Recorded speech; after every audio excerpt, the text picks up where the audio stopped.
कहीं प्रेत की पूजा तो नहीं कर रहे आप लोग? जी हाँ, कहीं आप अज्ञानता में प्रेत की पूजा तो नहीं कर रहे, क्योंकि आज ज्यादातर लोग प्रेत को ही पूज कर समझ रहे हैं कि उन्होंने भगवान को पूज लिया। हाँ, बिल्कुल सच बात है। कारण जान लोगे तो आप खुद भी समझ जाओगे और खुद कहोगे कि प्रेत को ही पूज रहे थे हम अब तक। तो दोस्तों, आप सभी का एक बार फिर से स्वागत है आप सभी के अपने चैनल तंत्र मंत्र ब्लॉग्स पर। यहाँ हम आपको तीर्थ स्थानों के दर्शन कराने के साथ बताते हैं तंत्र मंत्र और उनकी चमत्कारी शक्ति के बारे में, और साथ ही साथ हम सुनाते हैं आपको पौराणिक कथाएं। तो चैनल को सब्सक्राइब करने के साथ वीडियो को लाइक जरूर करिएगा। अब चलते हैं अपने विषय की ओर। क्या आप भी बाकी सब की तरह प्रेत की पूजा तो नहीं कर रहे?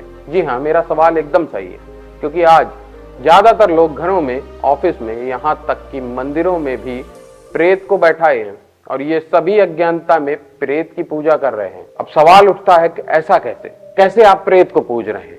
सनातन धर्म में मंदिर या देवता की पूजा का एक विधान निश्चित है और इसीलिए हर मंदिर में उन विधानों का खासा ख्याल रखा जाता है। लेकिन वर्तमान समय में लोगों के भगवान बनने की प्रबल इच्छा ने इन विधानों को ताक पर रख दिया है, या कहें कि किनारे कर दिया है। मंदिरों में उन देवताओं की पूजा ही करनी चाहिए जिनकी स्थापना और प्राण प्रतिष्ठा की व्यवस्था की गई रही हो। अब चांद बाबा जिन्हें आप साईं के नाम से जानते हैं, जैसे लोग हमारे सनातन धर्म में देवता बनकर बैठ गए और मंदिरों में पूजा करवा रहे हैं। अब वेदों में इन जैसों की प्राण प्रतिष्ठा और स्थापना का तो कोई विधान है नहीं, इसलिए इन बिना स्थापना और बिना प्राण प्रतिष्ठा के स्थापित की गई मूर्तियां कतई पूजा के योग्य नहीं।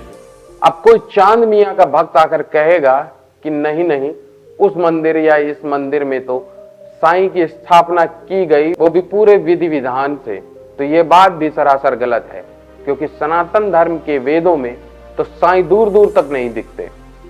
अब जब किसी मूर्ति की कोई प्राण प्रतिष्ठा हुए बिना उसकी पूजा की जाती है, तो वो पूजा किसे मिलती? वो पूजा मिलती है प्रेत को। क्यों? तो देखिए कि शंकराचार्य जी का क्या कहना है इस बारे में। आप खुद देखिए और खुद निर्णय। मूर्ति पूजक नहीं है, हम देव पूजक हैं।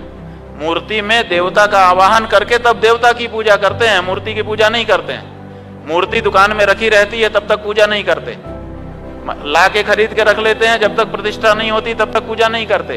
जब प्रतिष्ठा हो जाती है तब पूजा करते हैं। माने प्राण आ जाएंगे, जब चेतना आ जाएगी उस चेतना की पूजा हम करेंगे, और जब वो मूर्ति खंडित हो जाएगी तो उसका विसर्जन भी बिना किसी लाग लपेट के कर देंगे, दूसरी ले आएंगे। क्यों? क्योंकि हमको मूर्ति से मतलब नहीं है, हमको उसके अंदर जो प्राण है, जो चेतना है, उससे मतलब है।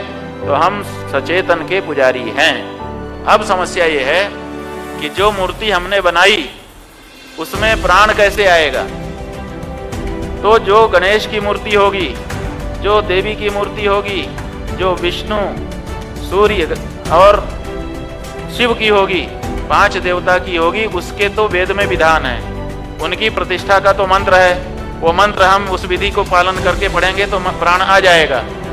इसके अलावा जो मूर्ति बना देंगे हम, इनकी बना दें, इनकी बना दें, उनकी किसी की भी हम मूर्ति बना देंगे, उसमें मन प्राण कैसे आएगा? क्योंकि प्राण तो मंत्र से आता है और मंत्र 5 ही के बताए गए हैं, 6वें का मंत्र बताया नहीं गया। इसलिए जितनी इन 5 देवताओं के अलावा की मूर्तियां हैं उनमें प्राण आ नहीं सकता, इसलिए वो पूजनीय नहीं हो सकता। मैं आप सबसे उम्मीद करता हूं कि आप सब समझ चुके होंगे कि क्यों किसी भी मंदिर में या किसी भी मूर्ति को यूं ही क्यों नहीं पूजने लगना चाहिए। अगर हम सचेत ना हुए तो चांद मियां और साईं बाबा जैसे तमाम बहरूपिये सनातन धर्म में यूं ही घुसते और पूजते जाएंगे। इस कुप्रथा को हमारे विवेक द्वारा ही रोका जा सकता है। आगे भी आप सब ऐसे ही अपना स्नेह बना के रखिएगा। अनुग्रहितोष।